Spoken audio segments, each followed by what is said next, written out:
आपको बिल्कुल भी कन्फ्यूज़ नहीं होना है। सबसे पहले तो आप सुनिए, फंडामेंटल राइट 12 से 35 तक के आर्टिकल हैं।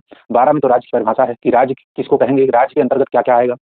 उसके बाद में आर्टिकल जो 13 है, उसमें आपका विधियों की परिभाषा है, विधियों को शामिल करने की बात है, जो-जो विधियाँ हैं उनकी भाषा। एक तरीके से मोटे तौर पे विधियों की परिभाषा आप समझ सकते हैं।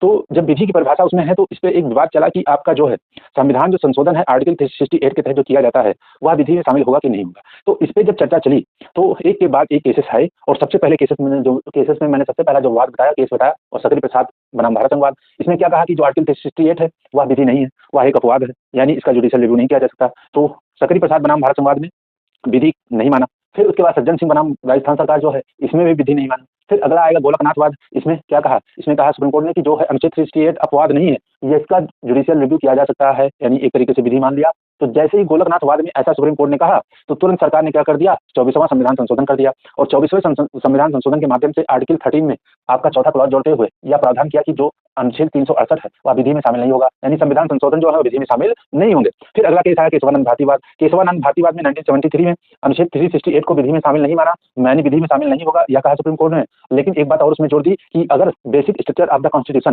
यानी संविधान के मूलभूत ढांचे का अगर उल्लंघन होता है किसी विधि से, तो उसको शून्य घोषित कर दिया जाएगा। तो यानी इनडायरेक्टली उसने विधि मान लिया। फिर अगला मिनर्वा मिल्स वाद आता है, जो 1980 का है। इसमें क्या कहा कि अनुच्छेद जो 368 है, यह बिल्कुल विधि होगा और इसका जुडिशियल रिव्यू यानी न्यायिक पुनर्विलोकन भी किया जा सकता है तथा इसको शून्य भी घोषित कर दिया जा सकता है। तो यह बात आपको ध्यान रखनी है। तो लास्ट पॉइंट क्या आ गया, अनुच्छेद 13 से रिलेटेड इतने केसेस, आपको 5 केसेस याद रखने हैं। इस केसेस के अंतर्गत क्या-क्या क्रम चला है आपको याद रखना है। तो अंततोगत्वा क्या है कि आपका जो आर्टिकल 368 है, वह एक तरीके से विधि के अंतर्गत ही है और विधि के अंतर्गत है, तो इसका जुडिशियल रिव्यू किया जा सकता है और इसको निरस्त यानी शून्य भी घोषित कर दिया जा सकता है। जैसा कि बहुत सारे संविधान संशोधन जो है निरस्त किए जा चुके हैं। आपको